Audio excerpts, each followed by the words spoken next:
In New York, a plain cotton Supreme tee sits on a rack for $44. That same shirt, sold secondhand, averages just over $300. All that changed hands was one little red box. Nobody's born knowing why that happened, so stay with me. The strange part is the shop that kicked all this off never wanted to be a fashion label. Its founder built it all by acting like he couldn't care less whether you bought a thing, and looking uninterested is exactly what made the money show up faster. That's coming later. $300 for a shirt?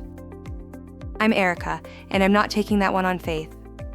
1994, Lower Manhattan. A quiet British guy named James Jebbia opens a tiny shop, and this is him, plain white tee, about as famous as a rumor because he basically never gives interviews. He isn't selling to the public, he's selling to skaters. No launch, no ads, no press. If you didn't already know the shop existed, that was the whole idea.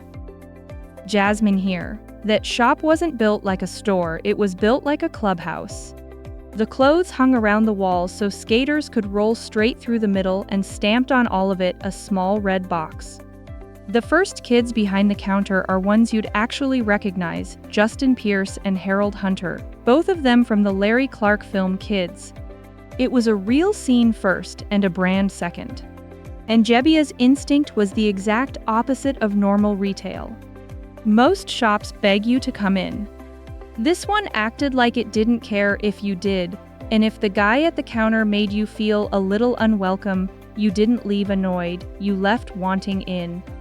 That little sting of being kept out, it turns out, is worth a fortune.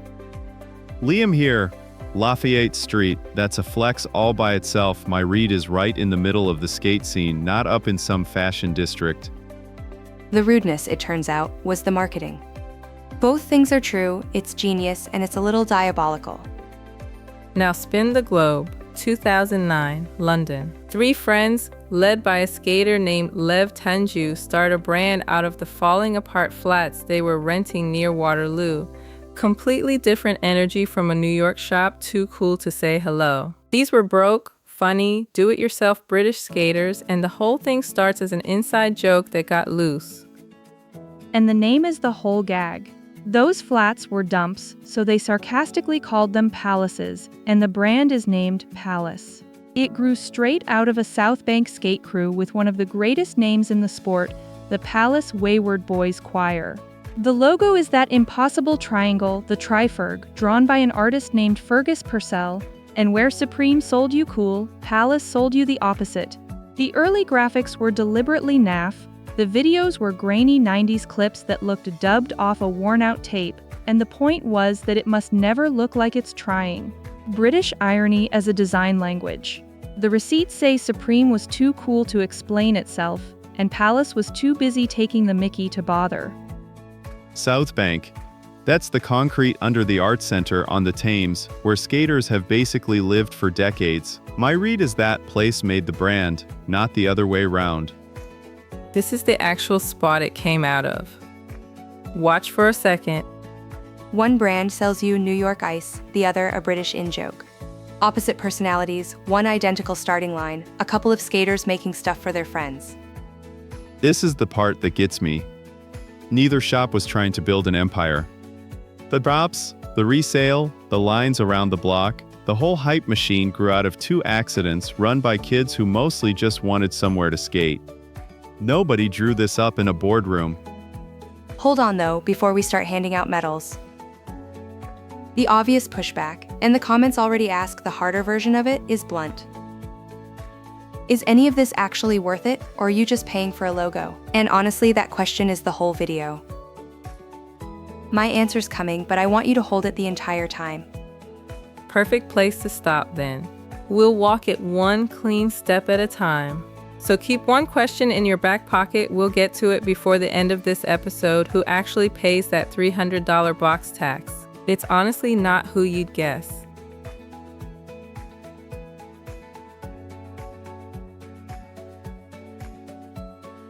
Okay, I need the mechanics. The trick here is they're not really selling shirts, they're selling scarcity. Jasmine, you've read the whole history on this, so start us at the engine. How does a plain $44 tee become a $300 one? The machine, front to back, works like this. Supreme makes a tiny batch of something, tells you the exact day it drops, almost always a Thursday, and then it's gone in seconds. No restock, no promise it ever comes back. So the moment it sells out, the only way to own it is to pay somebody who got one, and that somebody charges whatever they like. Now stack a second thing on top. There's a new drop every single week, so there's always a next thing to miss, and missing this week's makes you show up harder for next week's. It's a treadmill, and the fear of missing out is the belt. The part worth sitting with is this. The shortage isn't a side effect of the hype. The shortage is the product they're actually selling you. Gone in seconds. My read is that's engineered, not luck. Am I close? It's engineered. Nobody's born knowing why a line forms for a t-shirt, so here's the kitchen table version. Look at this, a real Supreme storefront. A line already forming before the doors even open. That line is the ad. Nobody's paying for a billboard. The customers do the advertising just by standing there. Okay, quick one for everyone at home, and it's guessable. That famous red box logo, did Jebbia pull it off a punk rock flyer or off a museum wall? A punk flyer, surely. It's a skate shop. My read is punk all the way. A museum wall. Look at this, a real Barbara Kruger installation, giant white block text in a red box filling a gallery in Bilbao. She's a conceptual artist famous for exactly this look, and the Supreme box logo is built straight on her work. Jebbia handed his designer a book of her art, and the box was basically born from it. Hold her wall and the box logo side by side in your head. It's the same sentence in 2 fonts. Hang on, read me the actual line. When Supreme ended up in a logo fight in court years later, what did Kruger herself say about the whole mess? The receipts say she was not impressed. Her exact words, quote, "A bunch of totally uncool jokers," she went on. "I make my work about this kind of sadly foolish farce, and I'm waiting for all of them to sue me for copyright infringement." The artist whose whole look built that logo called the fight ridiculous. Now the same trick goes wide. Supreme starts stamping that box on collaborations, and the latter shows up in one object. That's a real Supreme Nike SB Dunk, gold stars on the swoosh, a little gold Supreme tag right on the laces. That collab line started in 2002 when Supreme became the first ever Nike SB Dunk collaboration, retailing around $65, and it basically helped invent the modern sneaker drop. From there, it kept climbing, and by 2017, they were on a Paris runway with Louis Vuitton. A skate shop that started selling boards to teenagers ended up standing next to a 200-year-old French luxury house as an equal. From a skate shop nobody outside New York had heard of, to a French luxury house, in 15 years. And somewhere in there they figured out the box was the value, not the thing under it. Which is how you end up selling a brick. A brick. They'll stamp that red box on literally anything. A real clay brick box logo stamped right on it. $30 for a brick you can't even build a wall with because you only get the one, and nobody who buys it would dream of actually using it. It's a paperweight that costs more than the desk. And for the record, on the resale market, that $30 brick has gone for around $1,000. A branded object with no earthly use whatsoever. People genuinely paid $1,000 for a brick. That right there is the box tax. You're not buying the object, you're buying the box on the object. And you can watch that box tax on the plainest thing they make. Start at the retail price, a box logo tee is $44 straight from Supreme. Now the resale line. Those same tees have averaged about $302.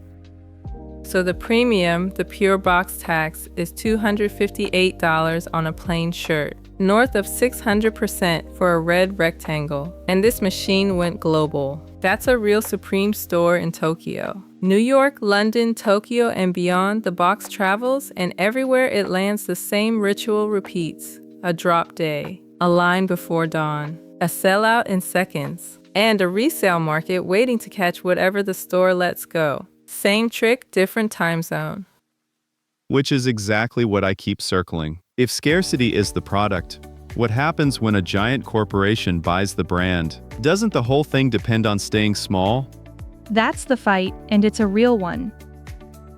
Because someone did buy it for an eye-watering number, and then something happened that nobody in the hype world likes to bring up. Which is where our two shops finally collide. So let's put it to a debate. And keep that number in your pocket, the $258 box tax, because we haven't met the person who pays it yet, and wait until you hear who it is. Let me pause for just a second because this genuinely helps. If you are getting value here, hit that like button, then subscribe and ring the bell. It costs you nothing, and it is the single biggest thing that keeps these videos coming.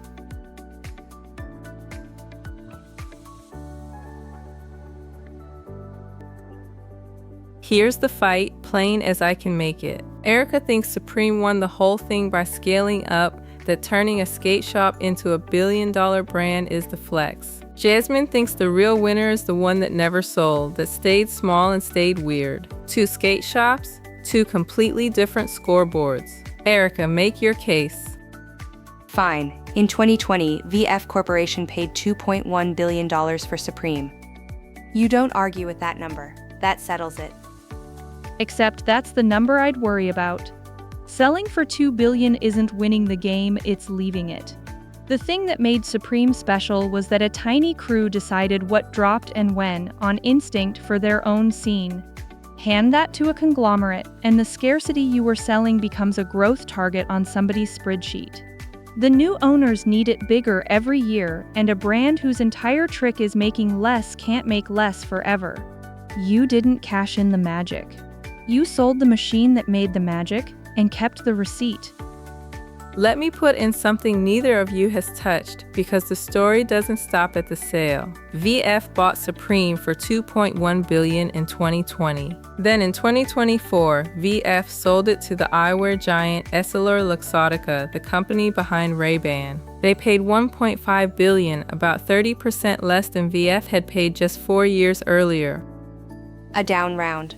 So the giant that bought the cool actually lost money on it.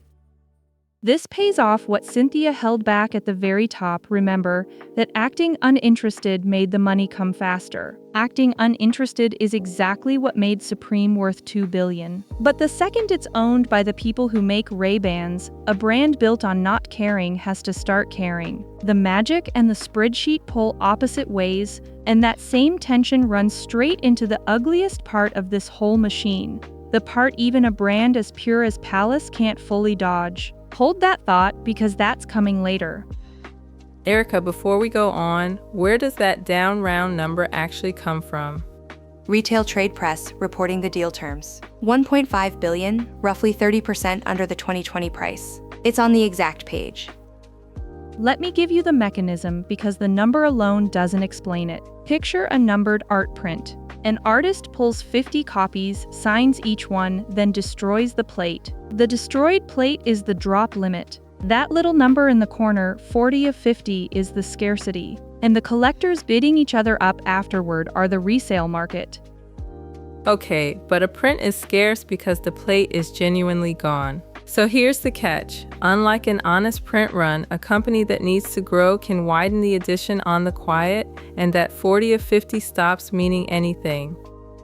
Right. In plain terms, Supreme's whole value was making less on purpose. A parent company that needs growth can't afford to keep saying no. Hold on, $1.5 billion is still a fortune. That's not losing. Nobody said Supreme lost money for its founders, it didn't, and that's a fair point. But a 30% drop in 4 years is the market itself saying the magic faded once the new owner took over. The sale was a genuine win. What came after is the tell. I'll give you the tension. I watched a documentary on this at 2 a.m. once, and the person who paid the most for the cool ended up owning the least of it and sleeping the worst. Both things are true. It was genius and it was fragile. Let me concede your point plainly, Erica, then take it one clean step further. You're right that $2.1 billion is real money, and staying small does leave money on the table. But here's the sharper question sitting underneath it. If a brand's entire worth is scarcity and the new owner has to grow, can it stay scarce? Jasmine, pin it down. Where does Palace actually stand today? Chapter and verse. Palace launched in 2010. No, hold on, I had that backwards. The crew came earlier, but the brand itself launched in 2009. And as of today, Companies House still lists Palace skateboards as active and independent. They flirted with taking outside money around 2019, but no sale ever closed. 15 plus years in, the founders still run the thing. So Palace kept its edition honest. Supreme sold the plate. Kept the plate, kept the keys, kept the whole thing, that's the difference.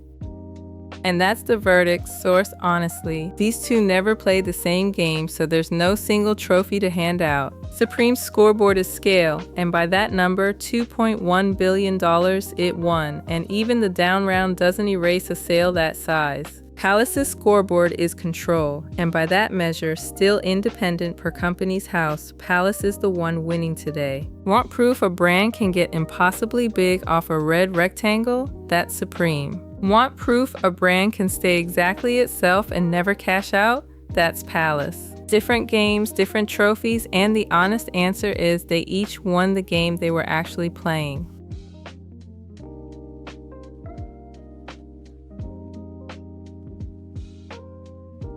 So which of these two should you actually care about? Watch, I'll lay both scoreboards down side by side. 2 columns. Do it, because I keep mixing up which one sold and which one didn't. The split side by side looks like this. Supreme chose scale and it paid a $2 billion sale and a global name at the cost of control. And notice, both brands answered the exact same question 2 opposite ways. Both got the offer, both were told you could be enormous. Supreme said yes and took the check. Palace said no and kept the keys. There's no right answer on this board, just what you value more, the biggest possible number, or the ability to still be the thing you started. Both won, honestly. Palace just kept its independence instead of the check. Both things are true.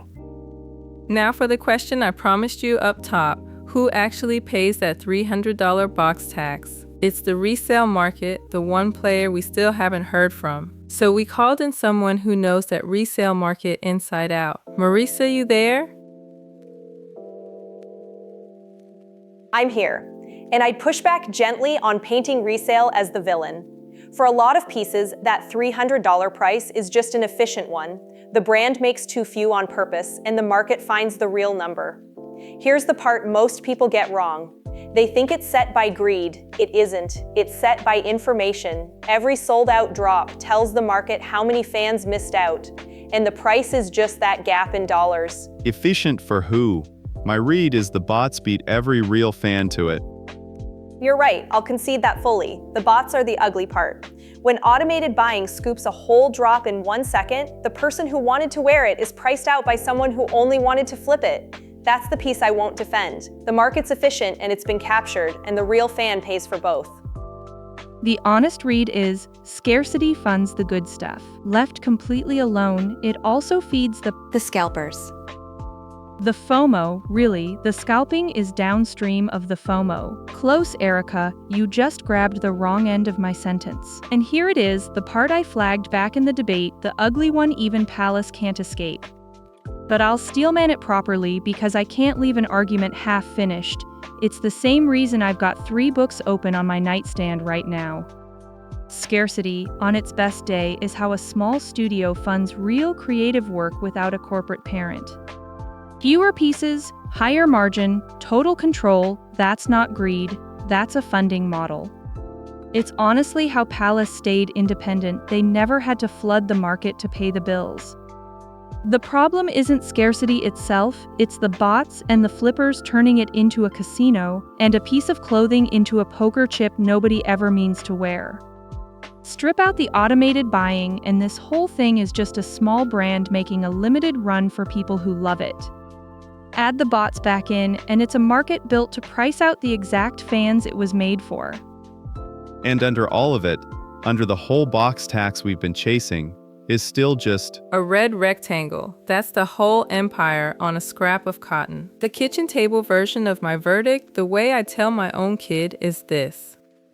If you love a piece, buy it to wear it at retail if you possibly can and wear it into the ground.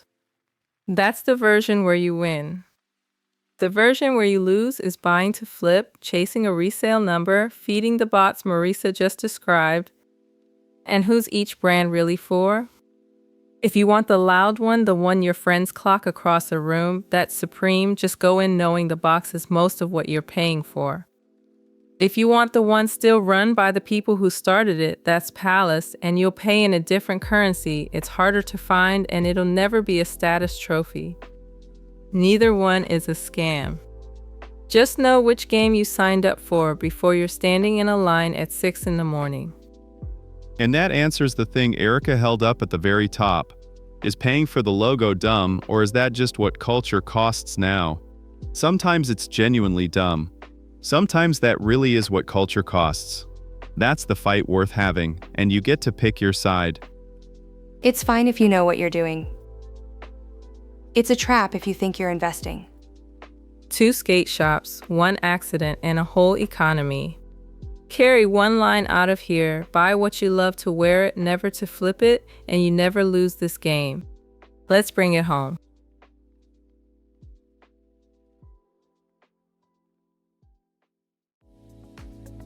Before I run it back, try to name the one number that stuck with you most, the short version. 2 skate shops accidentally built the modern hype economy, one in New York in '94, the other in London in '09. In that economy, the shortage is the product, and a plain shirt can cost $300. Supreme scaled to a $2.1 billion sale, then a resale to the Ray-Ban company for $1.5 billion. Palace got the same kind of offer, said no thanks, and still belongs to the people who started it.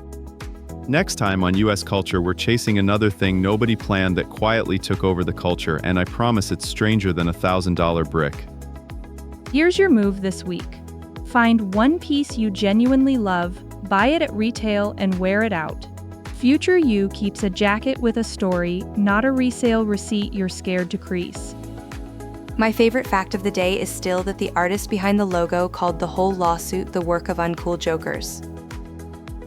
That one never gets old.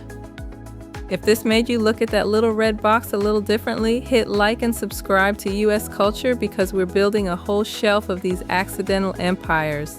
And here's the one only you can settle. Did Supreme win by selling for $2 billion, or did Palace win by never selling at all? Tell us in the comments. This is Cynthia. If you love a piece, buy it to wear it and wear it till it falls apart. That's the version where nobody flips you a bill. Thanks for watching and signing off. That was the real deal, Cynthia.